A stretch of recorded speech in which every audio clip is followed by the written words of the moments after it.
Hello everyone, welcome back to the channel. अभी अपन पढ़ रहे हैं थोरैक्स, और थोरैक्स के अंदर इस वाले वीडियो के अंदर अपन पढ़ने वाले हैं राइट एट्रियम के बारे में। राइट एट्रियम काफी ज्यादा इंपॉर्टेंट टॉपिक है यूनिवर्सिटी के पॉइंट ऑफ व्यू से। ठीक है, 5 नंबर के अंदर ही शॉर्ट नोट के अंदर बहुत ज्यादा आता है। ठीक है, तो तुम इसको करके जाना। हर्ट के अंदर अपन ये थर्ड लेक्चर ले रहे हैं, तो इसके पिछले वीडियो के अंदर अपन ने हर्ट में देखा था कि हर्ट की जो भी ग्रॉस फीचर्स है, उसके सरफेसेस, उसकी बॉर्डर्स, उसकी मतलब जितने भी उसके अंदर सल्कस होते हैं, ठीक है, वो एपेक्स बेस, इस सब के बारे में अपन ने पिछले वीडियो के अंदर देख लिया था। तो आई होप कि तुमने वो वाला वीडियो देख लिया होगा हर्ट का। उस वीडियो के जस्ट बाद अपन पढ़ते हैं राइट एट्रियम। ठीक है, तो एक बार पिछले वाले वीडियो का ये जो डायग्राम है वो मैं बना देता हूं वापस। तो उसके अंदर अपना ये हर्ट है। ठीक है, इस हर्ट का ये एंटीरियर व्यू है। ठीक है, तो एंटीरियर व्यू के अंदर अपन को हर्ट के अंदर राइट एट्रियम दिखाई देता है, राइट वेंट्रिकल दिखाई देता है और लेफ्ट वेंट्रिकल दिखाई देता है। ठीक है, लेफ्ट एट्रियम नहीं दिखाई देता क्योंकि वो पीछे की तरफ होता है, बेस बनाता है वो। और एपेक्स जो होता है वो अपना लेफ्ट वेंट्रिकल फॉर्म करता है। Left ventricle of the heart जो है वही अपना एपेक्स फॉर्म करता है, ये इधर। ठीक है, और ये एपेक्स जो होता है वो अपना फिफ्थ इंटरकोस्टल स्पेस में प्रेजेंट होता है। लेफ्ट साइड की फिफ्थ इंटरकोस्टल स्पेस जो होती है वहां पे प्रेजेंट होता है, just lateral to the mid clavicular line. अपना जो क्लेविकल होता है उसका जो मिड पॉइंट होता है ना, वहां से लाइन ड्रॉ कर दो तो उसको तुम बोलते हो मिड क्लेविकुलर लाइन। तो इस मिड क्लेविकुलर लाइन के थोड़ा सा लेटरल साइड में प्रेजेंट होता है फिफ्थ इंटरकोस्टल स्पेस में एपेक्स ऑफ हर्ट। ठीक है, तो यहाँ पे तुम एपेक्स बीट को हियर कर सकते हो। ठीक है, चलो, तो एपेक्स ऑफ हर्ट हो गया। तो अपन इस वाले वीडियो के अंदर पूरा फोकस करने वाला है राइट एट्रियम के ऊपर। ठीक है, तो अगर तुम देखो तो ये anterior surface of the heart है ये अपना। ठीक है, पिछले वाले वीडियो के अंदर मैंने तुम्हें दिखाया भी था। ये देखो, मैं तुम्हें वापस दिखा देता हूँ। ये वाला अपने पिछले वीडियो के अंदर देखा था, ये पूरा का पूरा सेम वही बनाया मैंने। ये देखो, ये अपना राइट एट्रियम है, फिर अपना राइट वेंट्रिकल है, फिर अपना लेफ्ट वेंट्रिकल है, और ये एपेक्स बना रहा है। देखो, ठीक है, यहाँ पे तो ये कुछ इसी तरीके से है। ठीक है, यहाँ ऊपर से सुपीरियर वेना कवा आ रही है, नीचे से इंफीरियर वेना कवा जाएगी। तो अपना जो एंटीरियर सरफेस है ना, ये जितना भी हर्ट का भी तुम्हें दिख रहा है वो anterior surface of the heart है। तो anterior surface of the heart के अंदर जो राइट साइड के अंदर जो पोर्शन है ना, वो फॉर्म करता है अपना राइट एट्रियम। ठीक है, और साथ में अपना जो right border of the heart होता है वो भी फॉर्म करता है राइट एट्रियम। तो ये 2 पॉइंट्स है पहले राइट एट्रियम के इंट्रोडक्शन के अंदर, कि जो राइट एट्रियम है वो फॉर्म करता है right portion of the anterior surface and right border of the heart. ठीक है, तो यही लिखा है मैंने कि जो राइट एट्रियम है it forms the right border and the right portion of the anterior surface of the heart. वही मैंने यहाँ दिखाया भी है, ये अपना राइट एट्रियम है जो कि अपना right portion of the anterior surface बना रहा है और right border of the heart बना रहा है। फिर इस राइट एट्रियम के अंदर अपनी पूरी बॉडी का ब्लड जो है वो ड्रेन करके यहीं आता है, सुपीरियर वेना कवा और इंफीरियर वेना कवा के द्वारा। ठीक है, और साथ में अपने जो हर्ट होता है ना, हर्ट की खुद की भी ब्लड सप्लाई होती है। तो हर्ट की जो आर्टीरियल सप्लाई होती है वो अपन अगले वीडियो के अंदर डिटेल में देखेंगे। कोरोनरी मतलब जो आर्टरीज होती है उसके द्वारा होता है। तो राइट कोरोनरी आर्टरी और लेफ्ट कोरोनरी आर्टरी अपने हर्ट को सप्लाई करती है ब्लड।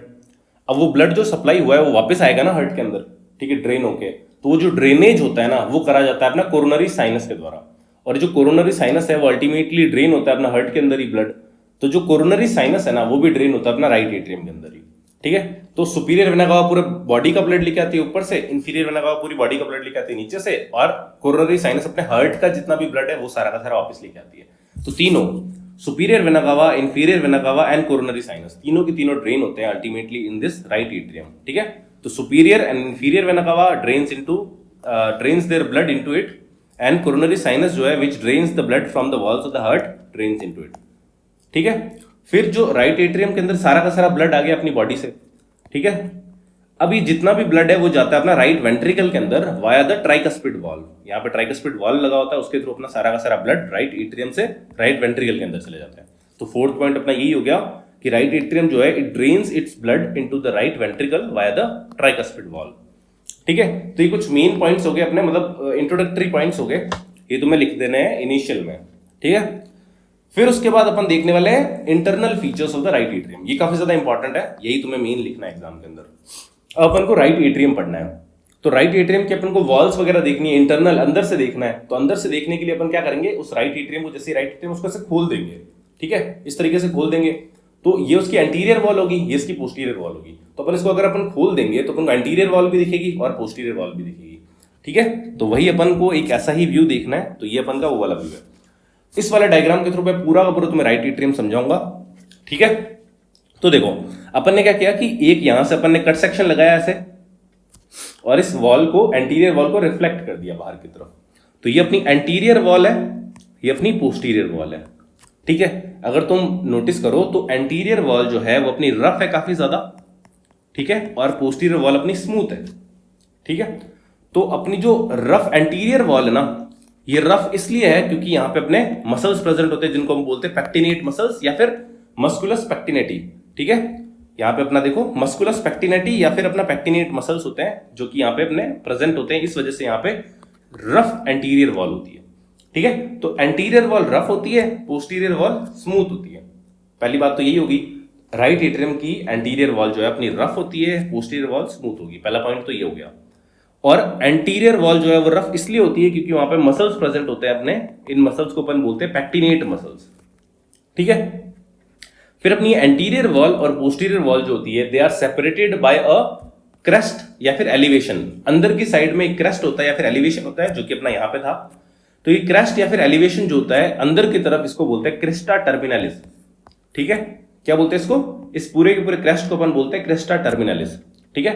और यही क्रेस्ट, जैसे अपने क्रेस्ट अंदर की तरफ है तो बाहर की तरफ इसका एक मतलब सल्कस होता है, और उस सल्कस को बोलते हैं अपन सल्कस टर्मिनलिस, ठीक है। तो अंदर की तरफ से क्रिस्टा टर्मिनलिस होता है ये वाला, और जस्ट इसके बाहर तुम देखोगे मतलब कि इंटरनली तो क्रिस्टा टर्मिनलिस है, और बाहर की तरफ से यहाँ पे इस वाले जो है लाइन को बोल देते हैं सल्कस टर्मिनलिस, ठीक है। अभी जो क्रिस्टा टर्मिनलिस है वो क्या कर रहा है, अपने रफ एंटीरियर सरफेस और स्मूथ पोस्टीरियर सरफेस को सेपरेट कर रहा है, ठीक है। अब इसी क्रिस्टा टर्मिनलिस के अपर पार्ट के अंदर यहाँ पे अपना एसे नोड प्रेजेंट होता है, ठीक है। तो एसे नोड की लोकेशन क्या है? Upper part of the crista terminalis. तो upper part of the crista terminalis के ऊपर अपना एसे नोड प्रेजेंट होता है, ठीक है। इतना देख लिया अपन ने। एक चीज और बताऊंगा मैं यहाँ पे तुम्हें कि जैसे अपना राइट एट्रियम होता है, लेफ्ट एट्रियम होता है, इनकी कुछ एक्सटेंशन होती है ऊपर की तरफ और उसको बोलते हैं अपन ऑरिकल, ठीक है। जैसे अपना राइट एट्रियम है ये पूरा का पूरा, इस राइट एट्रियम के ऊपर यहाँ पे देखो थोड़ी सी एक्सटेंशन है राइट एट्रियम की, इस एक्सटेंशन को अपन बोलते हैं ऑरिकल, राइट ऑरिकल, ठीक है। और राइट ऑरिकल का काम क्या होता है? ये ऑरिकल्स जो होते हैं वो एक्स्ट्रा स्पेस प्रोवाइड करते हैं। कभी कभी अपन को मान लो ज्यादा कैपेसिटी चाहिए, वहां पे राइट एट्रियम के अंदर ज्यादा कैपेसिटी चाहिए, ब्लड ज्यादा आ रहा है, तो जो एक्स्ट्रा कैपेसिटी होती है ना वो प्रोवाइड करता है ये ऑरिकल्स, ठीक है। और बीट ऑफ राइट ऑरिकल और लेफ्ट ऑरिकल, दोनों के जो एंटीरियर और पोस्टीरियर दोनों वॉल्स अपनी रफ होती है, ठीक है। मतलब एट्रियम की एक वॉल रफ है और एक वॉल अपनी स्मूथ है, मगर जो ऑरिकल्स होते हैं उनकी दोनों की दोनों वॉल्स अपनी रफ होती है। तुम देखो तो यहाँ पे तुम्हें रफ वॉल दिख रही है, ठीक है, दोनों की दोनों वॉल्स इसकी रफ है। तो राइट ऑरिकल जो होता है इसकी both the walls are rough. इतना समझ में आया? अभी तक अपन ने देखा एंटीरियर वॉल रफ है, पोस्टीरियर वॉल स्मूथ है, दोनों को सेपरेट कर रही है जो लाइन यहाँ पे या फिर एलिवेशन रिज, उसको बोलते हैं क्रिस्टा टर्मिनलिस। और इस क्रिस्टा टर्मिनलिस के ऊपर पॉइंट के ऊपर तुम्हारे यहाँ पे एसे नोड प्रेजेंट होता है, ठीक है। तो एंटीरियर वॉल के ऊपर इतना ही है कि ये रफ होती है, और रफ क्यों होती है? Because of these pectinate muscles. अब अपन चलते हैं पोस्टीरियर वॉल के ऊपर। अब पोस्टीरियर वॉल के ऊपर तुम देखो तो मैंने तुम्हें बताया था कि superior vena cava, inferior vena कावा और यहाँ पे कोरोनरी साइनस, ये तीनों के तीनों ओपन होते हैं posterior wall of the right atrium के अंदर। तो ये अपना सुपीरियर वेना कावा आ रहा है, ये अपना इंफीरियर वेना कावा आ रहा है, और ये अपना कोरोनरी साइनस आ रहा है, ठीक है। एक और चीज मैं यहाँ पे तुम्हें बताऊंगा कि यहाँ पे तुम्हें देखो ना ये वॉल्स दिख रहे होंगे, ये देखो यहाँ पे नीचे वाली जो ब्लड वेसल्स है उनके अंदर तुम्हें वॉल्स दिख रहे होंगे। सुपीरियर वेना कावा के अंदर कोई भी वॉल नहीं है। इसका रीजन क्या है ना कि देखो वॉल्स अपन को उन वाली वेन्स के अंदर चाहिए होते हैं जो कि अपना ब्लड जो है वो अपोजिट द ग्रेविटी लेके आ रही है, ठीक है। अपन मान लो जो लोअर बॉडी से जो भी ब्लड आ रहा है ना वो ग्रेविटी के अगेंस्ट आ रहा है, तो वो जैसे ही अपना हार्ट रिलैक्स करेगा वो ब्लड वापस नीचे जाने की कोशिश करेगा। तो जो वॉल्स होते हैं ना वेन्स के अंदर वो उनको रोक देते हैं, ब्लड को नीचे नहीं जाने देते हैं। बट सुपीरियर वेना कावा तो अपनी अपर बॉडी का ब्लड लेके आ रहा है, तो उसके अंदर वॉल्स की जरूरत नहीं है क्योंकि वो blood already along the gravity आ रहा है, ठीक है। इसलिए सुपीरियर वेना कावा के अंदर वॉल्स नहीं होते हैं। इंफीरियर वेना कावा और कोरोनरी साइनस के अंदर तुम्हें यहाँ पे वॉल्स दिख रहे होंगे, ठीक है। तो अपना नेक्स्ट पॉइंट यही हो गया कि superior vena cava, inferior vena कावा एंड कोरोनरी साइनस तीनों के तीनों ड्रेन होते हैं अपने राइट एट्रियम के अंदर, पोस्टीरियर वॉल के अंदर, ठीक है। ओके, फिर तुम अगर देखो तो ये राइट एट्रियम का सारा ब्लड जाता है अपना राइट वेंट्रिकल के अंदर वाया दिस ट्राइकस्पिड वाल्व, और इस ट्राइकस्पिड वाल्व के अंदर अपन को एक कस्प यहाँ पे दिख रहा है, दैट इज अपना सेप्टल कस्प, ये अपना सेप्टल कस्प है, ठीक है। सो दिस इज अपना सेप्टल कस्प, ठीक है। फिर तुम देखो तो पोस्टीरियर वॉल जो है, ये पोस्टीरियर वॉल है अपना, इसके ऊपर एक फोसा प्रेजेंट होता है यहाँ पे, ठीक है। अब देखो ना ये अपना एंटीरियर, ये अपना राइट एट्रियम है, ये अपना लेफ्ट एट्रियम है, ठीक है, इस तरीके से, और इनके बीच में ये अपना पोस्टीरियर वॉल है। तो ये जो पोस्टीरियर वॉल के जस्ट इधर की तरफ तुम्हें लेफ्ट एट्रियम दिखेगा ना, मतलब इस पोस्टीरियर वॉल को अगर अपन पियर्स करके वापस अंदर की तरफ जाएं तो तुम्हें राइट एट्रियम से तुम लेफ्ट एट्रियम में चले जाओगे। तो ये जो पोस्टीरियर वॉल है ना ये एक तरह से इंटर एट्रियल सेप्टम भी बना रहा है, दो एट्रिया के बीच में जो सेप्टम है वो यही बना रहा है। तो इंटर एट्रियल सेप्टम के ऊपर या फिर पोस्टीरियर वॉल के ऊपर अपना एक फोसा प्रेजेंट होता है और इस फोसा को बोलते हैं अपन फोसा ओवेलिस, ठीक है। और इस फोसा ओवेलिस जो है ना, ये फोसा ओवेलिस, इस फोसा ओवेलिस की जो मार्जिन होती है ना, इसको बोलते हैं अपन लिम्बस ऑफ फोसा ओवेलिस, ठीक है। तो ये जो फोसा हो गया इसको बोलते हैं अपन फोसा ओवेलिस और इसकी मार्जिन को बोलते हैं अपन लिम्बस ऑफ फोसा ओवेलिस, ठीक है। तो fossa ovalis is present on the inter atrial septum and it's margin और लिम्बस ऑफ फोसा ओवेलिस है अपनी ये, ठीक है, ये मार्जिन है। तो अपन ने इतना देख लिया, ठीक है। इसके बाद अपन ने देखा ये कि ऐसे नोड अपना यहां पे होता है क्रिस्टा टर्मिनलिस के ऊपर वाले पार्ट पे, मगर एवी नोड कहां होता है अपना, तो एवी नोड की लोकेशन अपन को पता नहीं है। तो एवी नोड की लोकेशन के लिए जो सर्जन्स होते हैं वो एक ट्राइंगल ड्रॉ करते हैं, ठीक है। इस तरीके से एक ट्राइंगल ड्रॉ करते हैं और इस ट्राइंगल के अंदर ही कहीं ना कहीं लोकेशन होती है एवी नोड की, ठीक है। तो ये जो ट्राइंगल यहां पे ड्रॉ किया है ना, इस ट्राइंगल को बोलते हैं अपन ट्राइंगल ऑफ कॉच, ठीक है। क्या बोलते हैं? ट्राइंगल ऑफ कॉच। अभी ट्राइंगल ऑफ कॉच क्या होता है वो देखते हैं अपन, ठीक है। तो यहां पे तुम्हें ये एलिवेशन दिख रही होगी, इस एलिवेशन को बोलते हैं अपन टेंडन ऑफ टोडेरो, ठीक है, टेंडन ऑफ टोडेरो। तो ये जो एलिवेशन है इसको बोलते हैं अपन टेंडन ऑफ टोडेरो। फिर अपन ने ये देखा कि ये कोरोनरी साइनस है और ये अपना सेप्टल कस्प है।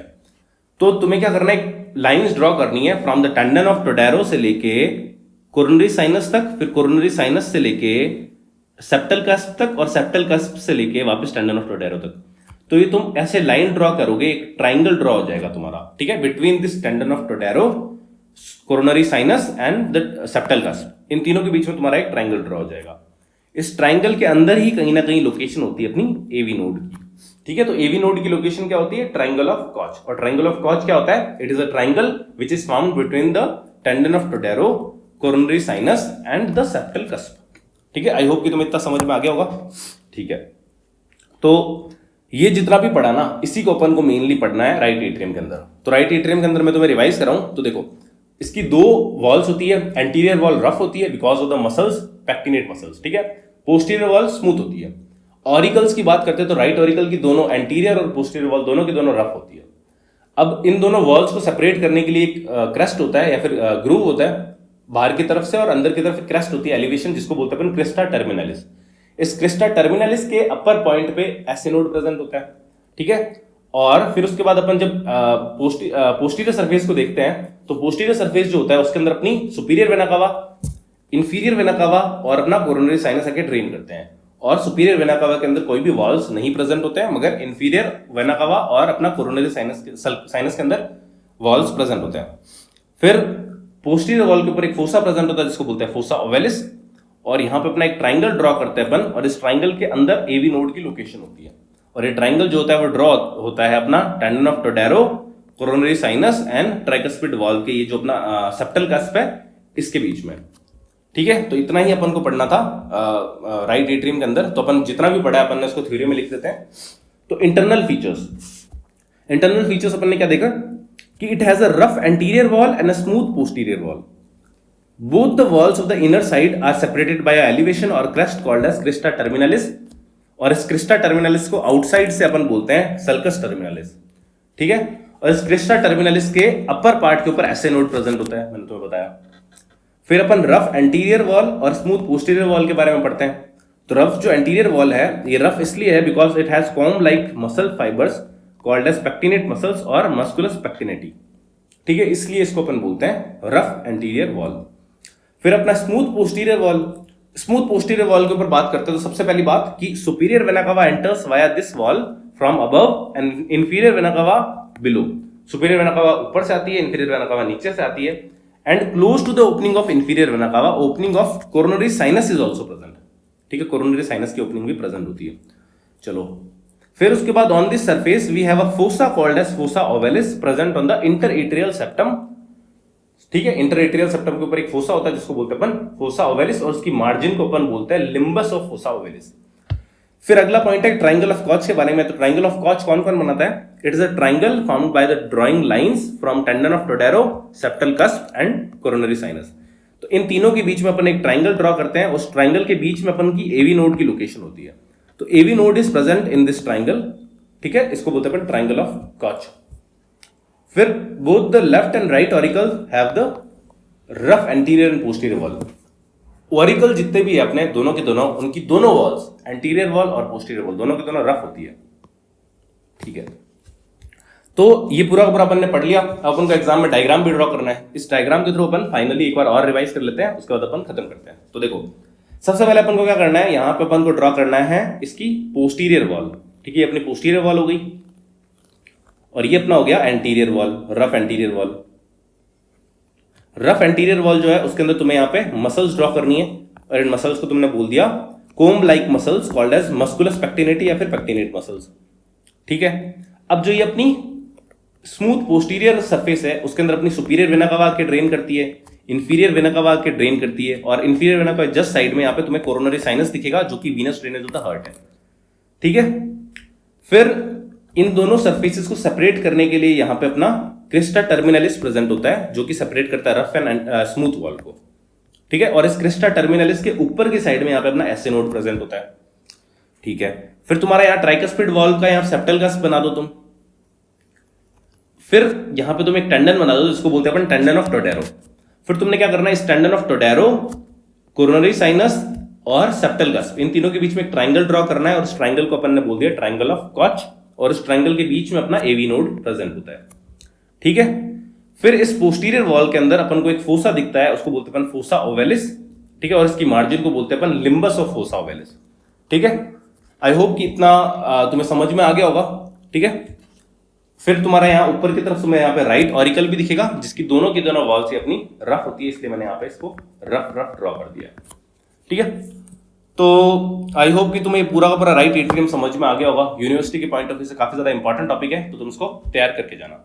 तो राइट एट्रियम के बाद अगला जो इंपॉर्टेंट टॉपिक अपन पढ़ने वाले हैं वो है अपना आर्टीरियल सप्लाई ऑफ हार्ट, जिसको अपन बोलते हैं कोरोनरी सर्कुलेशन। ठीक है, तो इसके बाद अपन पढ़ने वाले हैं कोरोनरी सर्कुलेशन, और अगर वो वाला लेक्चर तुम्हें देखना हो तो तुम एंड स्क्रीन पे क्लिक करो। मिलते हैं उस वाले वीडियो के अंदर, तब तक के लिए ओके बाय।